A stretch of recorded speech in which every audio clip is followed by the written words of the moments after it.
Hope everyone had a good evening. Thank you for those that came out last night to come to the carnivory dinner at Zor. I hope everyone enjoyed all the lamb that we had there.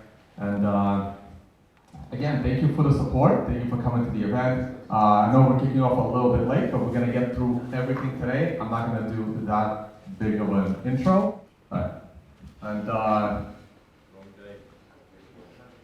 The agenda's been updated. It's on the website. I sent it in the Telegram group. Not many announcements for the day, so I'll probably do them a little closer to the afternoon. Lunch will be at the same time, around 2 p.m.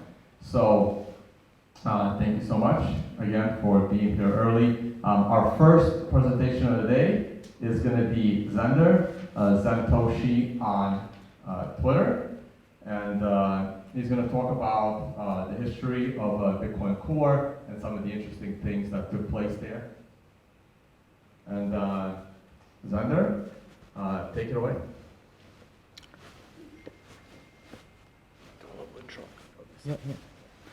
Okay, good morning everyone. So my name is Zender. As some of you know, I'm a big Ethereum fan. No, actually no. I don't like statists. I'm a passionate Bitcoiner, and today I want to talk about a bit of the history of Bitcoin Core and some quirks of the software at the beginning. I will talk about the first part of Satoshi era and some of the decisions he took, which I found were interesting. So initially, actually, the Bitcoin software was not called Bitcoin Core. It was just Bitcoin. Everything, the network was Bitcoin, the unit of account was Bitcoin, and the software as well. The name changed in 2013 to Bitcoin Core by the core developers. They decided to change it, but initially it was just Bitcoin.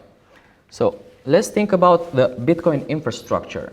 For me, Bitcoin is a new financial system. So for a financial system to be robust, it needs a good infrastructure. If we think in the past, the gold infrastructure was the vaults and the banks that were keeping all this gold, which gave them a lot of power.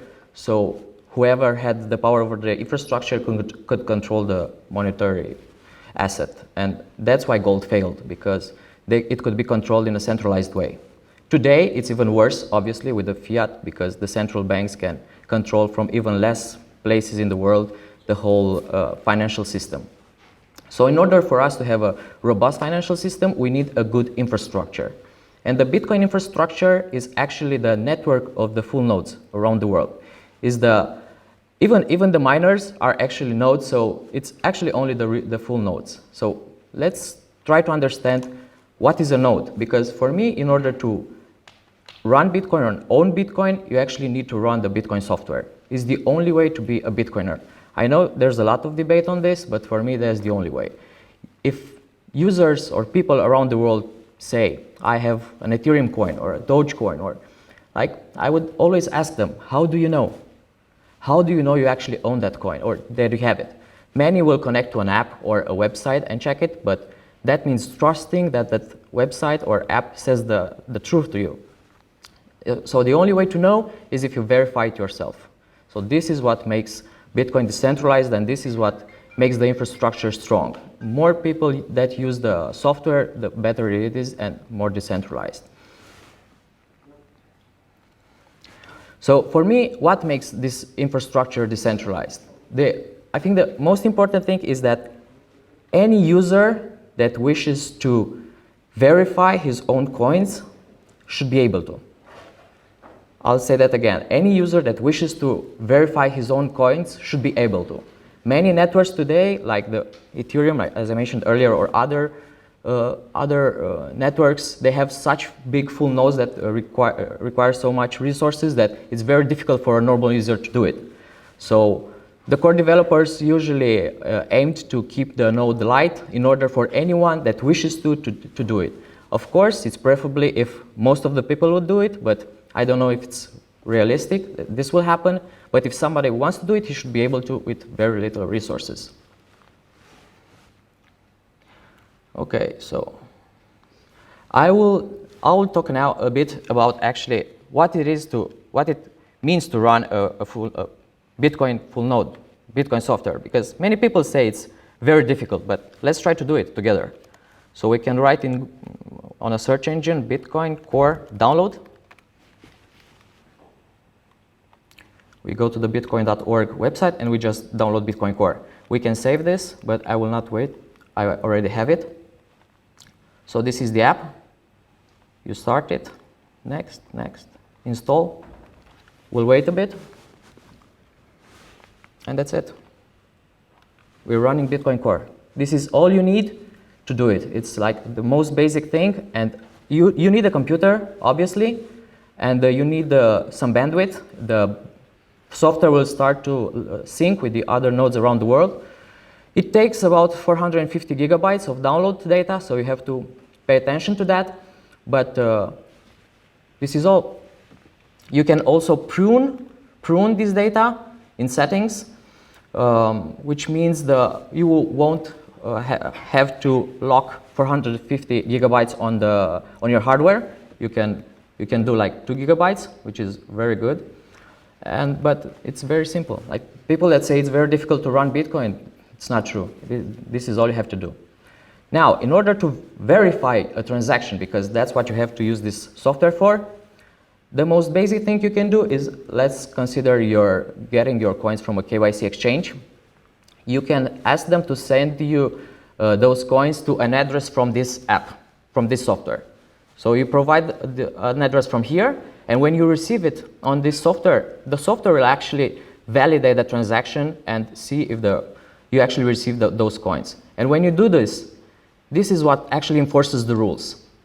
This is when your software tells you that, yes, these coins are valid Bitcoins and the transaction followed all the rules of the network. So the only way to enforce the rules is if you validate your own coins with your own software. So this is one way to do it, to connect to send a transaction to this software, and from here you can send to a hardware wallet. But there's one more thing I want to show you, because maybe if you want to send directly to a hardware wallet that you trust, that you know you provided the entropy and you trust the XPub of it, you can also use a console.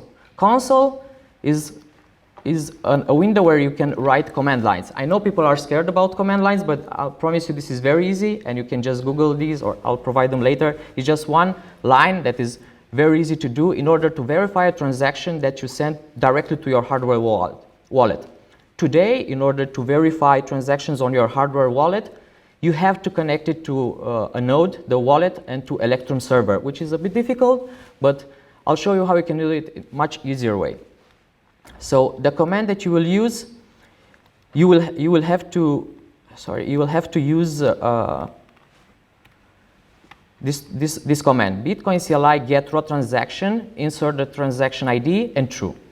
And I'll show you now, because I will connect to my node. I don't have Bitcoin Core installed on my computer, but I have my node here connected to the network. Admin.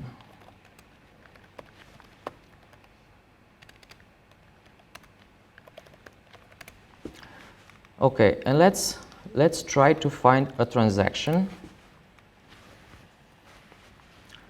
Let's imagine we had let's pick a random transaction, doesn't matter. So on mempool, like these are transactions, this is a transaction ID. So let's imagine an exchange sent you to your hardware wallet a transaction, but you don't have your wallet connected to a full node, to Electrum server, because you need an Electrum server. You just pick the transaction ID, because they tell you which is the transaction ID, and you just type here that command, Bitcoin CLI get raw transaction, paste it, true. You just have to copy and paste that text. You can find it online, I will provide later, but it's very easy. And on this, we have a lot of data here, but the most important thing is this last line, confirmations 22, which this tells you that the transaction was included in a block 22 blocks ago. You understand? So if you have this transaction, if you have this info and there's no error, if it doesn't spit out an error, it means that transaction is included in the Bitcoin blockchain. So you don't have to actually connect to an Electrum server. So this is a very, very easy way to use your full node. You use the console and connect to and write here this transaction. When you are synced, you can use the same line that I wrote in the command line earlier. Okay, let's close this and go on. File, exit.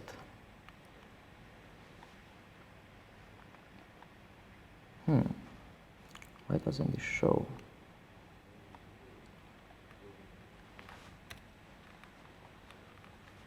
Yeah, sorry about this. It's a bit of a hiccup.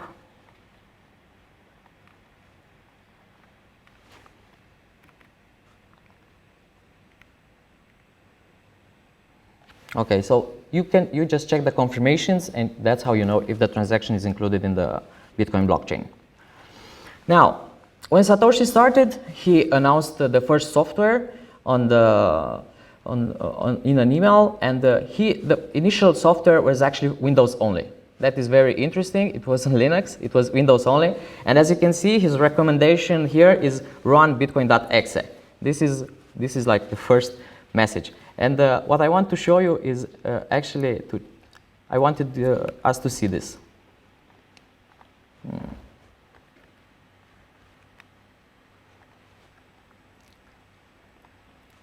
So actually, this is the first version of the software, and we can launch it and see how it looks. For me, it's like going back in time and seeing the first version of the software that Satoshi. It will take a little bit time to load, like 10 seconds, but it's going back in time. Is it command-based? It's no. You just run it. Yes, it's a window and just run it. It's like 8 megabytes. I'll show you. And does it still work? Can it sync? It doesn't sync. It doesn't sync because the data changed. It doesn't sync. But I think the version 0.3.0 it syncs. If you make some changes, that one syncs. So we can see it's only 8 megabytes. It's like a very, very small software. It's like only 4 important files here. And this is all the software. It gives you an address that you can use. The files only exit, and options actually generate coins. So you can mine. Back then, you would use this to mine on your computer. And that is all. That's it. That's how it started. I think it's awesome. So that was the first version. Then let's look at some quirks that he had in the software. So this is the Genesis block. Of course, everybody knows it. It's very famous. It's actually hard-coded in the software. It cannot be changed. Everybody has it hard-coded. The first block was on the 3rd of January. The hash of this block is actually 2 extra zeros in front, so it was more difficult than it should have been to mine it. We don't know exactly why. The 50 bitcoins, the Coinbase reward cannot be spent. Developers think it's because if it could have been spendable, maybe Satoshi could have forked the initial the chain. So that's why maybe it's not spendable. The second block was mined 6 days after the first one. Again, the developers think it's because maybe Satoshi played around with the blockchain to see with the other blocks, but then deleted them all and just kept the Genesis block and continued from there. And yeah, this is where it started. Now, another interesting thing of the protocol, of the software, is that there are actually no bitcoins in the protocol. It's everything counted in Satoshis. Everything starts from, so 1, the first integer is the Satoshi, and everything there goes after that. Also, in the software we can find some names that he gave to like bigger numbers, like 1 million Satoshis. He called it a coin back then. Then a cent was 10,000 Satoshis. But the SAT is actually the standard. It's not Bitcoin, it's SAT. So it's not 21 million, it's much more than that, multiplied by 100 million. Another interesting thing that developers discovered is that you cannot maybe soft fork and subdividing a Satoshi, because there's a limit to how many numbers we can have on the protocol. So probably if we want to go sub Satoshi, it will be only on the second layer, not on the first layer. But anyway, people will not use very small amounts on chain because of the dust limit.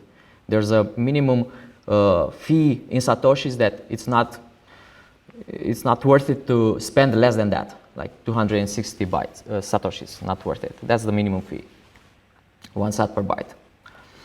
Another part of the software, the initial software, Satoshi added some framework for a poker client, which is very interesting. Maybe he thought that would create interest for the software, and the people would start to use it for this, but eventually it was removed.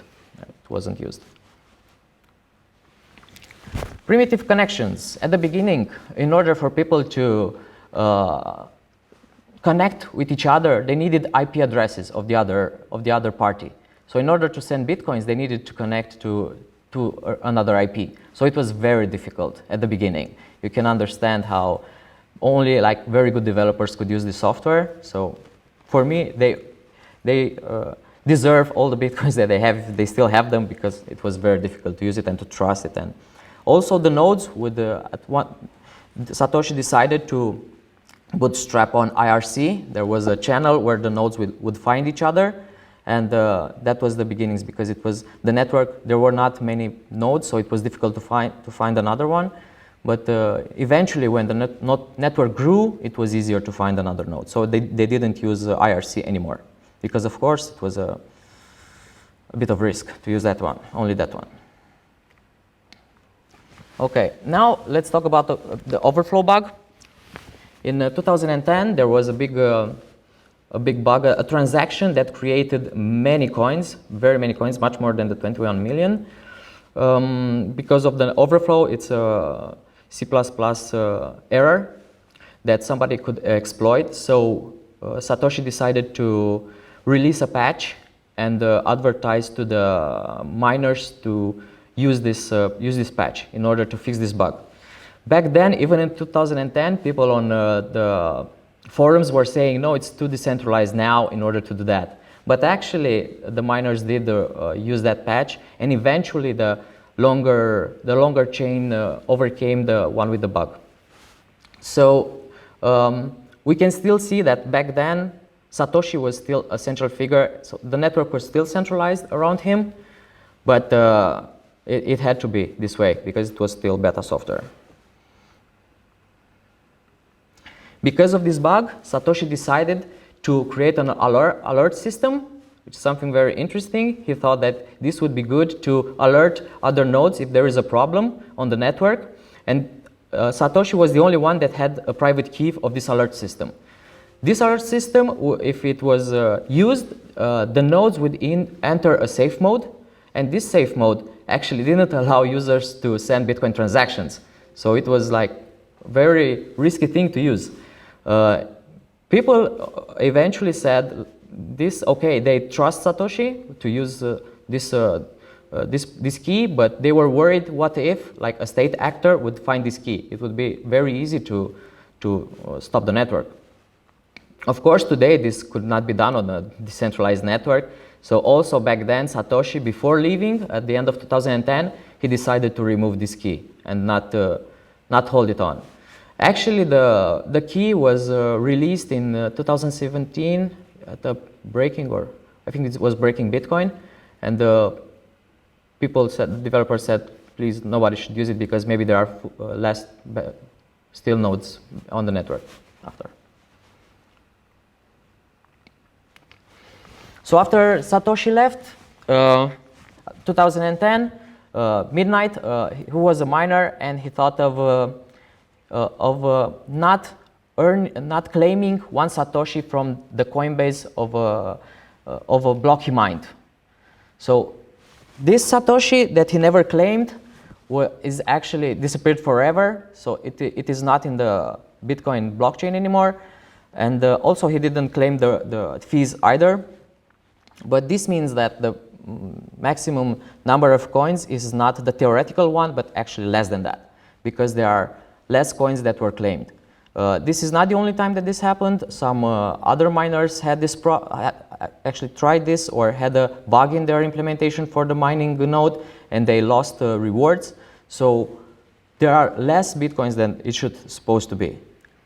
What we can do, another thing, very interesting, that you can use from the command line, like I showed you earlier, is like one of the most beautiful commands that for me exists in Bitcoin. It's Bitcoin CLI get TX outset info. What this command does, it goes in the node and starts with the first block and starts adding up all the rewards from the Coinbase reward. So this is the way you will know the total supply of the Bitcoin network, which is something amazing that you cannot know, for example, for the gold infrastructure, the gold supply. You cannot know it for the fiat, obviously, and you cannot know it for the Ethereum infrastructure network. You can do it in Bitcoin. You know, it's very robust and very good, and it's like something important that we believe in, to have a fixed supply and actually knowable supply, and everybody should be able to do it. So with a full node, you go to the console, and you can, if you type this line, you will get the total supply. It will take a while to process all the blocks, but it's doable. It's like 1 minute, 2 minutes. Okay. So Satoshi left, and since then the development grew a lot. The Bitcoin repository has about 800 contributors. There are many companies that offer developers for developing Bitcoin, like MIT, Chainco Labs, Blockstream. It is well known that Bitcoin is the most reviewed software from history. You know, it's like there are so many eyes watching this. So this is what makes it very decentralized as well. The development process, which it's very big. It's very, very big right now. So now I will show a bit of the way the GitHub repository grew, and I will end with this. It's a very nice video that displays it. So this is how it started. It was very small, the core base, then initially grew and grew, and it was, for efficiency, it grew a lot and compartmentalized, so developers could work on different parts without breaking the main infrastructure. This is from 2009 to 2018, I think, is the video. It's only 30 seconds, and it's for me, it's beautiful.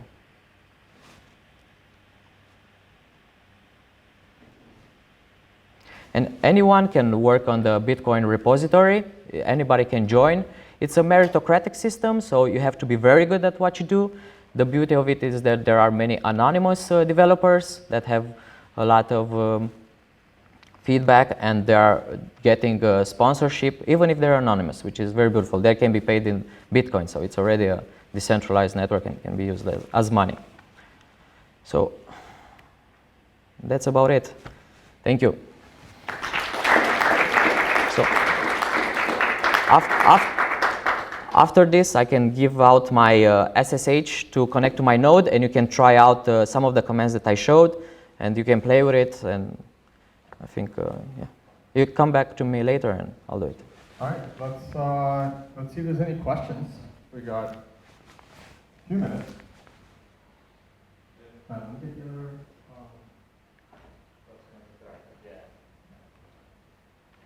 question back. So maybe I'm wrong about what happened with the alert system, but it was definitely used again in 2013 during an accidental fork. So I guess I'm just asking, was it used again, not with the key Satoshi abandoned, but they still had the actual alert system in place, and they just used it with a new key? Because I think it was deprecated later. Maybe my memory of this is all wrong. From I wasn't back then, but from what I read, it was never used. The safe mode never launched. So maybe it was, yeah, maybe the safe mode, but yeah, I don't know. Yeah, there was a fork in 2013 when some. Of course, there was a fork. Yeah, and I was 0.8.0. Okay. Okay. Yes, back then, for that, yes, but the safe mode actually didn't. Yeah. Okay. That must be. Yeah. That's the difference. I was just wondering if maybe you could talk about the, I imagine you partook in this, but end of last year, were you part of the coordinated audit of the supply of Bitcoin? where everybody jumped on at the exact same block and audited the supply, and there was a challenge to Ethereum to do the same, and it just didn't pan out. Maybe you want to chat about that a little bit? Yeah, so the beauty is that everybody can agree on the rules of the network and can agree on the supply. And everybody can do this trustlessly. They can do it from their own software. It's the only way to run a decentralized infrastructure. The Bitcoin infrastructure is by verifying the rules yourself, enforcing them with your own node. And everybody back at the end of the last year did this, all the Bitcoiners. And it actually made the point because Ethereum's had to scramble left and right to try to find developers, to try to work on their software to count the supply. It was actually very, very difficult. I don't know if they actually managed in the end. They tried something, but maybe after like 2 months, something like that, they showed something. But the beauty of it is, if you would have asked them, many of them said, "Oh, but just check Etherscan. It says it there. It's on a website." Like some people, unfortunately, them and others don't get it. Like, what's the point of all this? Actually being able to verify yourself, because that was the problem with the gold and the fiat.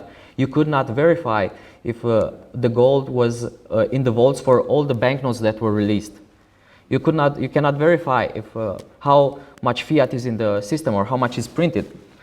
So that's what we want to do. To have the power of keeping the rules in check. Yeah, I have a question for you. I will be lucky. Tell me. What's your opinion about Ethereum and why it will not work? Ethereum, oh man, I don't think I have another hour here. Yeah. It's too much. Yeah, it's too much. We'll go. Let's go at a drink after it. I just know, and on a serious note, you said that the first mark in August 10. At that time, I think the pizza thing happened. It was in May or April. I don't know exactly.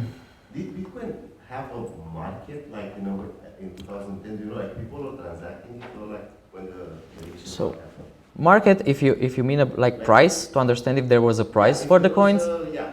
So somebody calculated the cost to mine. So you can give a price by the cost of electricity, and I think the first cost was like 1,000 bitcoins for like 10 cents, something like that, 5 cents, something like that. So the first price was that. Of course, people were sending left and right, but yes, it's not really market. All right, anyone else? More questions? Perfect.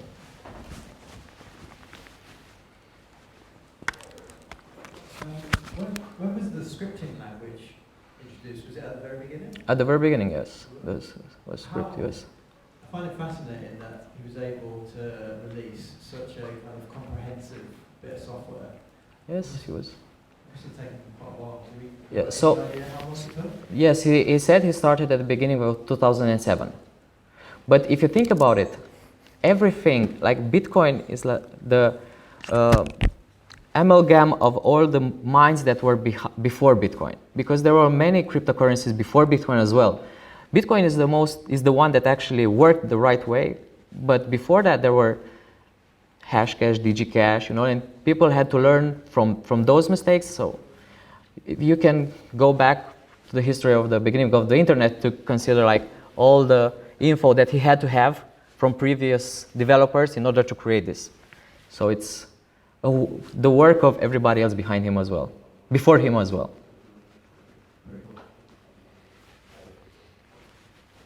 Here? All right, anyone else? Yes, here. In your mic, yeah? We have one more question, right? Yeah.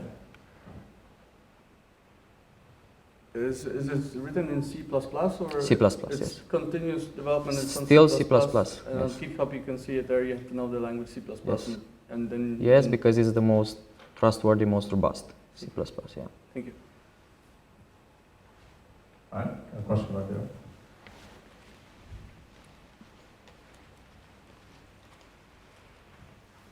What do you think about Bitcoin Cash, and how is Bitcoin better than Bitcoin Cash from the technical standpoint?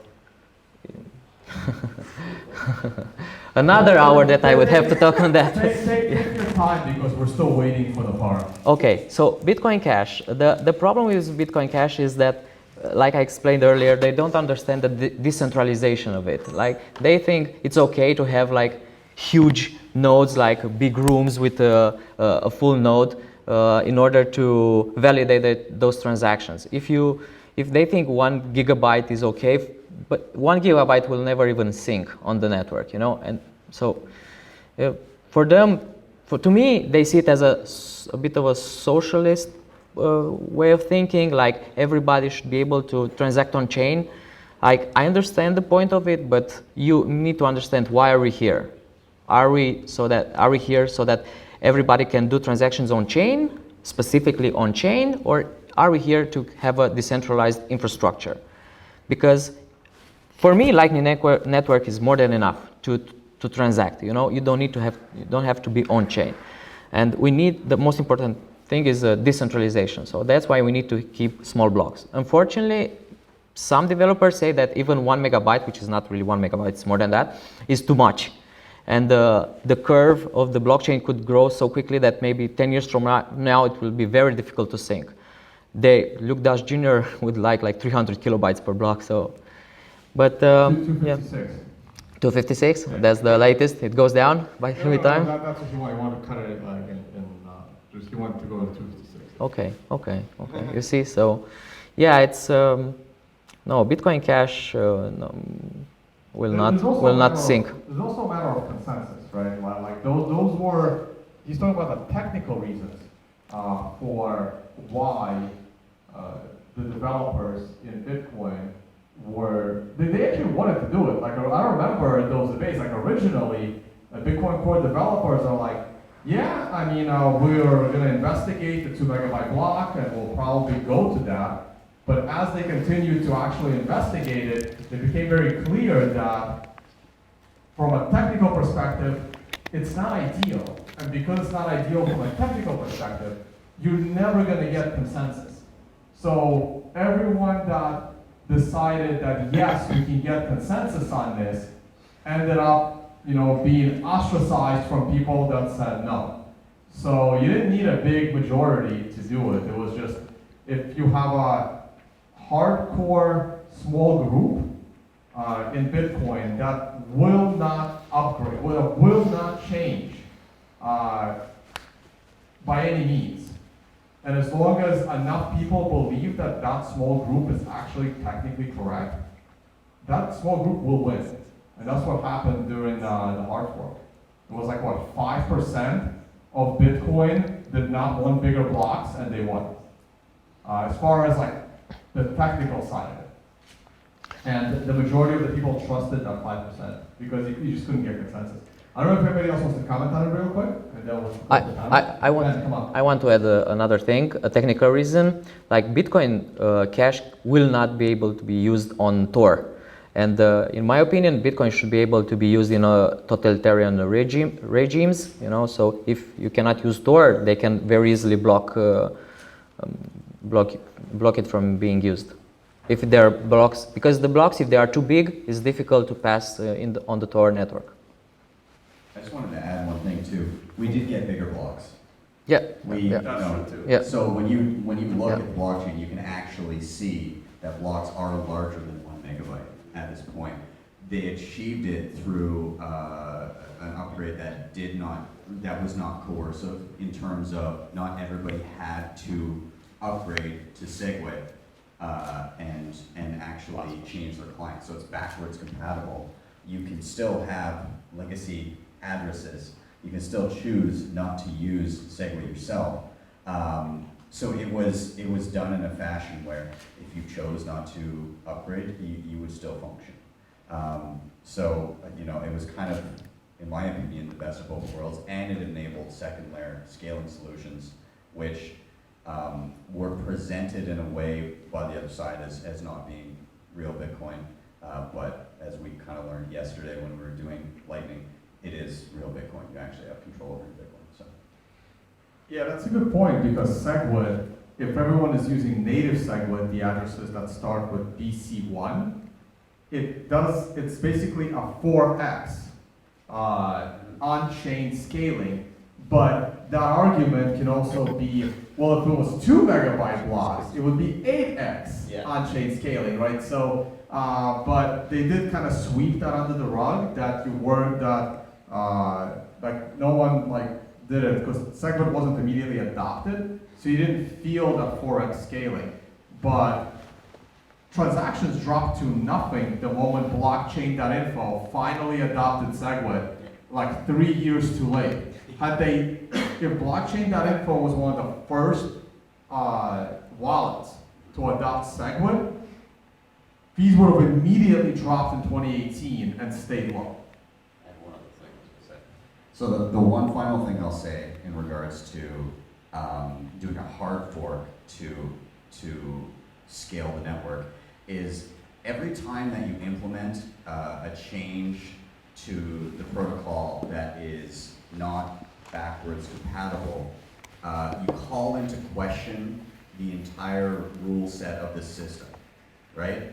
So the integrity of that 21 million cap, if you can easily change Bitcoin in a non-backwards compatible way, aka a hard fork, and you can do that regularly, and that's your main way of scaling the system, then how can you be sure of the underlying rule set at all? How can you be sure that there won't be other major changes to the protocol? Because when you do a hard fork, everybody has to come along at the same time. You have to coordinate that all together, because anybody who doesn't will be left behind. When you have a soft fork, you can have people that aren't upgrading, but you can maintain the integrity of that 21 million cap. So, I mean, the main purpose of why we're here is some of the guarantees of the network that, again, everybody can self-verify their transactions, self-verify the supply of Bitcoin, and to have sound money that can't be censored by the state.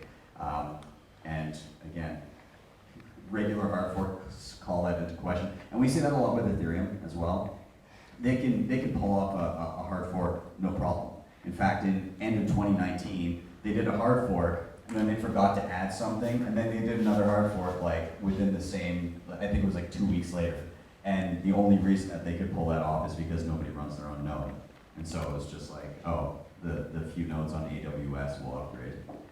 So yeah, just keep that in mind. It's mostly about decentralization and letting people run the software that they choose to run. I got one last question. No. All right, last question, and then we're going to move on to our panel. So in terms of future upgrades, and keeping in mind the Taproot upgrade, where it was decided to let miners signal whether or not they support this upgrade or not. I think this upgrade, there was, at least from what I perceived, widespread community support. But what is the best way to adopt future upgrades? Do we want to look at miners and how they signal, or is it something that should be spread across all nodes? What's your view on that? So you said we let miners show that they support the network, the software. So it was not about that. They should show only readiness, if they are ready to upgrade, because the community showed they want the update. So it was not like they had a veto about it. That's what in the past they thought they have, but the USF, like I had, shows that they don't have this power. They can only show that they are ready. So the signaling part, it's only the readiness to upgrade.